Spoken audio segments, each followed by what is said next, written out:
Hello students, परत एकदा स्वागत आहे तुमचं आपल्या एका नवीन व्हिडिओमध्ये 11th admission process 2026-27 cap round 2 मध्ये ज्या विद्यार्थ्यांना ऍडमिशन मिळालं नव्हतं ते विद्यार्थी कॅप राऊंड 3 ची खूप आतुरतेने वाट पाहत होते आणि सगळ्यांसाठी आनंदाची बातमी आहे की कॅप राऊंड 3 चे वेळापत्रक हे जाहीर झालेलं आहे।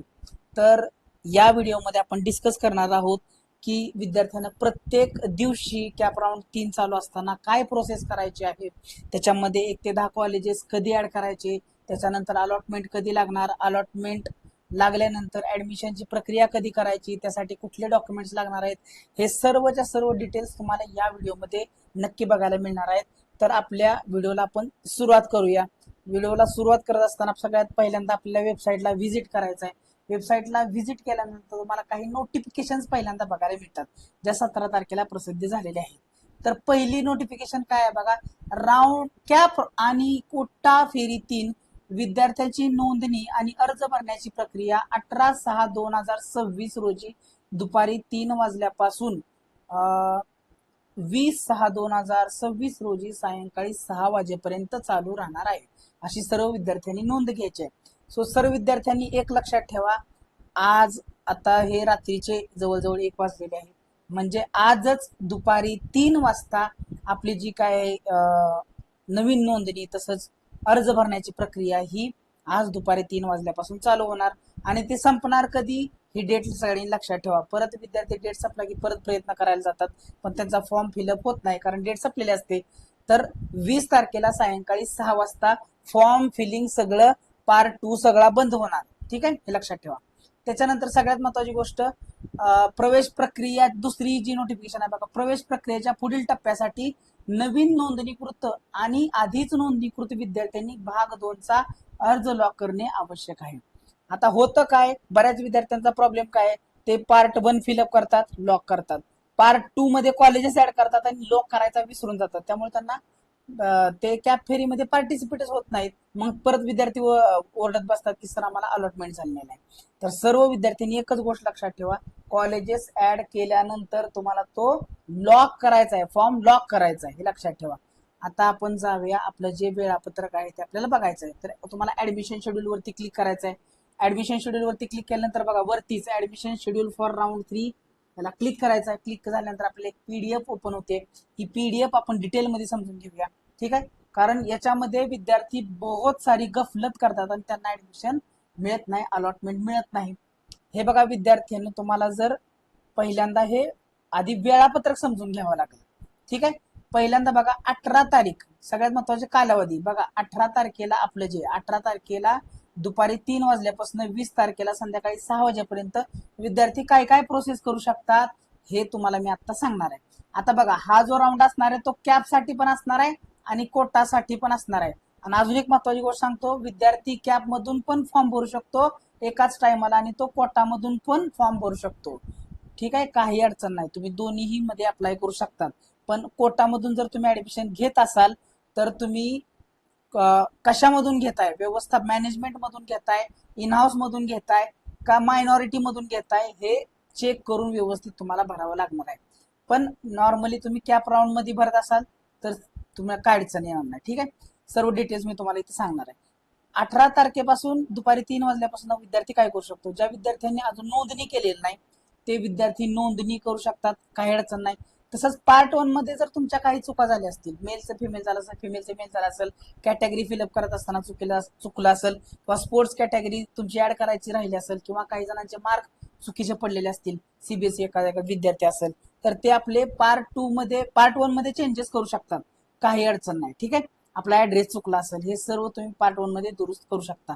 तसंच विद्यार्थी पसंतीक्रम अर्ज भाग 2 भरणे, विद्यार्थ्याला आपला जो भाग 1 आहे म्हणजे पार्ट 1 आहे तो पहिल्यांदा लॉक करावा लागेल, त्याच्यानंतर तुम्हाला पार्ट 2 ओपन होणार आणि पार्ट 2 ओपन झाल्यामध्ये तुम्हाला 1 ते 10 कॉलेजेस ऍड करायचे।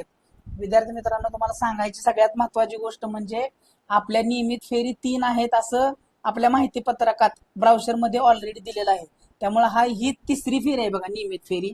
तर याच्यामध्ये तुम्हाला 101% ऍडमिशन पाहिजे असेल तर मी तुम्हाला काल टाकलेला व्हिडिओ आहे तो तुम्हाला बघावा लागेल, जेणेकरून त्याच्यामध्ये तुम्हाला डिटेलमध्ये सांगितलेलं आहे की जर तुम्हाला 101% ऍडमिशन पाहिजे असेल तर तुम्हाला कुठल्या गोष्टी चेक कराव्या लागेल, त्याची लिंक जी आहे डिस्क्रिप्शन बॉक्स तसेच पिन कमेंट केलेले आहे तिथं पण बघा. तसेच तुम्हाला इथं आय बटन आहे उजव्या कोपऱ्यामध्ये, तिथं पण तुम्हाला तो व्हिडिओ मिळून जाईल. तर तुम्हाला पसंतीक्रम टाकत असताना आताच सांगतो तुम्हाला, कट ऑफ आपल्याला बघा पहिल्यांदा त्या कॉलेजचा कट ऑफ किती लागलेला आहे बघा, त्याच्यानंतर त्याच्यामध्ये वॅकन्सी किती आहे हे बघा तुम्ही. विद्यार्थी मित्रांनो आताच सांगतोय तुम्हाला, दोन गोष्टी खूप महत्वाच्या आहेत. एक म्हणजे त्या कॉलेजचा कट ऑफ किती लागलेला आहे, आपल्या कास्टसाठी आपली जनरल असेल तर कट ऑफ किती लागला, एससी असेल, एनटी असेल, एससी असेल, एसटी असेल, ओबीसी असेल, एनटी असेल, काय का असेल ना तुमची जी कास्ट असेल त्याच्यामध्ये कट ऑफ किती लागला हे पहिल्यांदा चेक करा. आणि त्या कट ऑफ जर तुमच्या मार्काच्या आसपास असेल, म्हणजे समजा तुम्हाला 400 मार्क आहेत आणि कट ऑफ 410 लागलाय, तर हा कट ऑफ खाली येणारच की 10 मार्कानं, त्यामुळे त्या कॉलेजमध्ये तुम्हाला ऍडमिशन मिळू शकतं. पण तुम्हाला पाहिजे त्या कॉलेजचा कट ऑफ खूप वरती आहे, तुम्हाला मार्क कमी आहे, तर तुम्हाला कॉलेज मिळणार नाही. त्यामुळे कट ऑफ आणि व्हॅकन्सी बघा.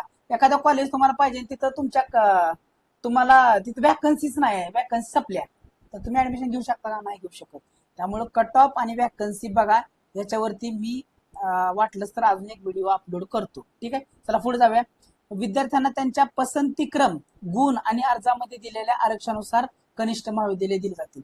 बघा एखाद्या विद्यार्थ्याला ऍडमिशन मिळतंय तर ते कसं मिळतं, मिळण्याचे 3च क्रायटेरिया आहेत. त्यानं दिलेला पसंतीक्रम जगा विद्यार्थ्याला 1 नंबर, 2 नंबर, 3 नंबर असे करत करत 10 कॉलेजेस टाकायच्यात. आणि विद्यार्थ्यांना काय केलंय, 10 जे कॉलेज पाहिजे तेच 10 नंबरला टाकले, आणि जे नाही पाहिजे ते 1 नंबरला, 2 नंबरला टाकले. असं करू नका. जे विद्यार्थ्यांना जे कॉलेज पाहिजे ते पहिल्या 1-2 प्रिफरन्स मध्ये टाका, जेणेकरून तुम्हाला पाहिजे ते कॉलेज मिळेल. जे पाहिजे ते वरती ठेवा. तसंच तुमचा गुण किती असतील, तुमचे मार्क्स किती आहेत, तसंच अर्जामध्ये तुम्ही कुठलं आरक्षण दिलंय याच्यानुसार तुम्हाला कॉलेज अलॉट होणार आहे. आणि त्याच्यानंतर तुम्हाला प्रवेश अर्ज लॉक करायचा. ही सर्व प्रक्रिया तुम्ही 18 तारखेला दुपारी 3 ते 20 तारखेला संध्याकाळी 6 वाजेपर्यंत करू शकता. ठीक आहे, इथंपर्यंत क्लिअर असावं. तसंच सेम कोटासाठी पण आहे, कोटामधील विद्यार्थी. आता बघा, ज्यांनी कॅप भरला ते कोटा पण भरू शकतात, आणि ज्यांनी कोटा भरला ते कॅप पण भरू शकतात. सेम आहे. कोटामध्ये तुम्हाला ऍडमिशन पाहिजे असेल तर तुम्ही विचार करा तुम्हाला काय पाहिजे. व्यवस्थापन कोटा, मॅनेजमेंट कोटा म्हणल्यानंतर फी जास्त असू शकते. इन हाऊस कोटा असेल तर फी जास्त नसेल, बट जागा किती शिल्लक आहेत हे बघावं लागेल. मायनॉरिटीचं एखादं कॉलेज असेल, मायनॉरिटी म्हणजे मी तुम्हाला ऑलरेडी आधीच सांगितलेलं आहे, बौद्ध, शीख, इसाई, मुस्लिम हे सर्व जे असतात ते मायनॉरिटीमध्ये बिलॉंग करतात. सो मायनॉरिटीचं जे एखादं कॉलेज असेल किंवा एखाद्या कॉलेजमध्ये मायनॉरिटीच्या जागा असतील तर तुम्हाला ऍडमिशन मिळू शकतं. ठीक आहे, सेम प्रोसिजर आहे. अर्ज लॉक करून ठेवायचा आहे. आता ह्याच्यानंतर आपल्याला 2 दिवस वाट बघायची आहे, 21 तारखेला आणि 22 तारखेला वाट बघायची. 21 तारखेला आणि 22 तारखेला वाट बघितली की आपल्याला 23 तारखे ही डेट असणार आहे, ज्या दिवशी आपल्याला आपल्या कॉलेजची अलॉटमेंट करणार आहे. 23 तारखेला सकाळी 10 वाजता सर्व विद्यार्थ्यांनी याची नोंद घ्यायची आहे. अलॉटमेंट ही 23 तारखेला सकाळी 10 वाजता होणार आहे. अलॉटमेंट प्रोसेस झाली तर पोर्टलवरती, म्हणजे आता बघा अजून एक सांगतो महत्वाची गोष्ट, कॅप साठी जे विद्यार्थ्यांनी ऍडमिशन टाकलेलं आहे, कॅप मधून जो विद्यार्थ्यांनी फॉर्म भरलाय त्यांना त्यांची अलॉटमेंट त्यांच्या पोर्टलमध्ये लॉग इन करून कळल. सो पण ज्या विद्यार्थ्यांनी कोटामधून ऍडमिशन घेतलेलं आहे किंवा ऍडमिशन टाकलेलं आहे, फॉर्म भरलेला आहे कोटामधून, त्यांना त्यांच्या लॉग इन मध्ये काहीही कळत नाही. कॉलेजवरनं त्यांना कॉल येणार. आता आपण ते पुढे ते डिस्कस करणारच आहे. आता बघा, पोर्टलवरती फेरीसाठी कनिष्ठ महाविद्यालय वाटप यादी प्रसिद्ध करणे. तर आपली अलॉटमेंट लिस्ट आहे ती ऑलरेडी आपल्या 23 तारखेला काय केली जाणार, 23 तारखेला अलॉटमेंट आपल्या पोर्टलवरती प्रसिद्ध केली जाणार. विद्यार्थ्याच्या लॉग इन मध्ये त्याला आपल्या जे वाटप केलेलं कॉलेज आहे त्याचा तपशील तो बघू शकतो. तसंच कनिष्ठ महाविद्यालयांना वाटप केलेल्या विद्यार्थ्यांची यादी प्रदर्शित करणे. ज्या विद्यार्थ्या आता कनिष्ठ महाविद्यालय आहे त्याला पण यादी मिळणार, ते त्यांच्या नोटीस बोर्डवरती लावून टाकणार. ठीक आहे, आता त्याच्यानंतर कट ऑफ पण आपल्याला याच दिवशी बघायला मिळणार, 23 तारखेलाच बघायला मिळणार. राऊंड 3 साठी कट ऑफ किती लागला हे पण आपल्याला त्याच दिवशी कळेल. तसंच विद्यार्थ्यांना SMS द्वारे माहिती पण कळणार आहे. आता कोटामधील विद्यार्थी लक्षात ठेवा, कोट्यातील अंतर्गत अर्ज केलेल्या विद्यार्थ्यांना यादी त्यांच्या विद्यालयांच्या लॉग इन मध्ये दर्शवणे.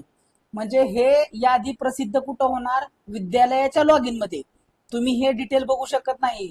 एखाद्या कॉलेजचं लॉग इन तुमच्याकडे नसतं, कॉलेजचं लॉग इन हे कॉलेजकडे असतं, मग कॉलेज लॉग इन करणार आणि त्यांच्याकडे जे विद्यार्थी लागलेले आहेत, ज्या विद्यार्थ्यांचं अलॉटमेंट त्यांच्याकडे झालेले हे फक्त त्यांना कळणार, तुम्हाला ऑनलाईन कळत नाही. कोटामधील विद्यार्थी लक्षात ठेवा. आणि त्याच्यानंतर विद्यार्थ्यांनी काय करायचं आहे, विद्यालयांनी काय करणार, मग विद्यालय त्याची प्रिंट काढणार आणि त्यांच्या नोटीस बोर्ड वरती लावणार. तर कॅप राऊंडची पण आणि कोटाची पण काय होणार, लिस्ट आहे ती नोटीस बोर्ड वरती लावली जाईल. ठीक आहे, फक्त कॅपवाल्यांना दिसतं, कोटावाल्यांना त्यांच्या लॉगिन मध्ये दिसत नाही. ठीक आहे, पुढं आता सगळ्यात महत्वाची गोष्ट म्हणजे आता विद्यार्थी प्रोसीड फॉर ऍडमिशन करू शकतो. म्हणजे विद्यार्थ्यांना लॉग इन करायचं आहे, लॉग इन केल्यानंतर तिथं प्रोसीड फॉर ऍडमिशन करायचं आहे. सो विद्यार्थ्यांना अलॉटमेंट निघाल्यानंतर त्याच्या बाबतीत पण व्हिडिओ आपण ऑलरेडी टाकणार आहे, तेव्हा तो व्हिडिओ तुम्ही डिटेलमध्ये बघून घ्या. सध्या एवढं समजून घ्या, 23 तारखेला अलॉटमेंट झाल्यानंतर 23 तारखेलाच ऍडमिशन प्रोसेस चालू होणार आहे. त्यामुळे दुपारी 12 वाजता तुम्ही काय करू शकता, सगळे डॉक्युमेंट्स तुमचे रेडी ठेवायचे. जर तुम्ही आता डॉक्युमेंट्स सांगून देतो तुम्हाला थोडक्यात, कागदपत्र पडताळणी तुम्हाला करावं लागणार आहे कॉलेजमध्ये जायचे. तर तुम्हाला कुठले डॉक्युमेंट्स लागतील, तुमचा LC लागणार आहे, लक्षात ठेवा. तुमचं मार्कशीट लागणार आहे, सगळ्यात महत्वाचं तुमचं मार्कशीट लागणार आहे. LC ओरिजिनल लागणार आहे, तसेच त्याच्या 2-3 झेरॉक्स काढून ठेवा.